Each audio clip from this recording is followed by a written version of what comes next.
Kondisi masyarakat Madinah sebelum Islam.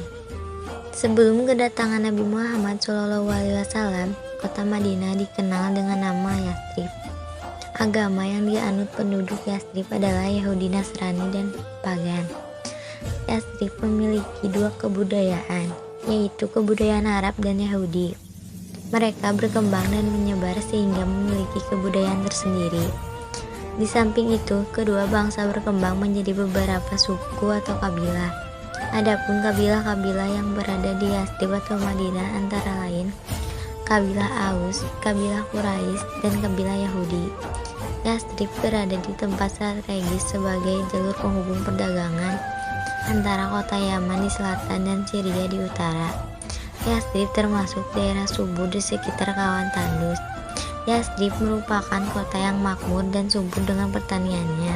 Kota Yathrib atau Madinah terdapat di daerah persawahan dan perkebunan yang menjadi sandaran hidup. Penduduk setempat penghasilannya terbesarnya adalah kurma dan anggur. Hijrah Nabi Muhammad SAW ke Madinah. Hampir semua umat Islam saat itu meninggalkan kota Mekah dan berhijrah ke Yathrib. Hanya Abu Bakar dan Ali bin Abi Thalib tetap di Mekah bersama Nabi karena ketakutan kaum kafir Quraisy. Setelah Nabi hijrah ke Madinah menyiapkan kubu dan akan memerangi mereka, maka mereka merencanakan untuk membunuh Nabi SAW. Pada malam akan hijrah, Nabi Muhammad SAW meminta Ali bin Abi Thalib untuk memakai mantelnya dan berbaring di tempat tidurnya. Kemudian diam-diam Nabi dan Abu Bakar berhijrah ke Yathrib. Ketika Abu kafir Quraisy melihat seseorang yang berbaring di tempat tidur dan mengira bahwa Nabi SAW masih tidur. Setelah tahu bahwa yang tidur adalah Ali bin Abi Thalib, mereka menyeretnya ke Masjidil Haram dan menyiksanya, lalu melepaskannya. Sementara Nabi dan Abu Bakar pergi ke arah selatan Arab yang berlawanan dengan para sahabat yang berhijrah ke Yathrib. Kemudian bermalam di Gua Hira sampai situasi aman. Ketika itu, kaum kafir Quraisy mengadakan sayembara dengan hadiah 100 ekor unta bagi orang yang dapat menyerahkan Nabi Muhammad SAW. Berita tersebut sampai ke Suraqah bin Malik karena tempat tinggalnya searah dengan Nabi berhijrah.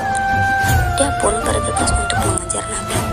Dia mengalihkan orang-orang yang mencari Nabi ke arah lain dengan niat dia mau memperoleh unta-unta tersebut seorang diri.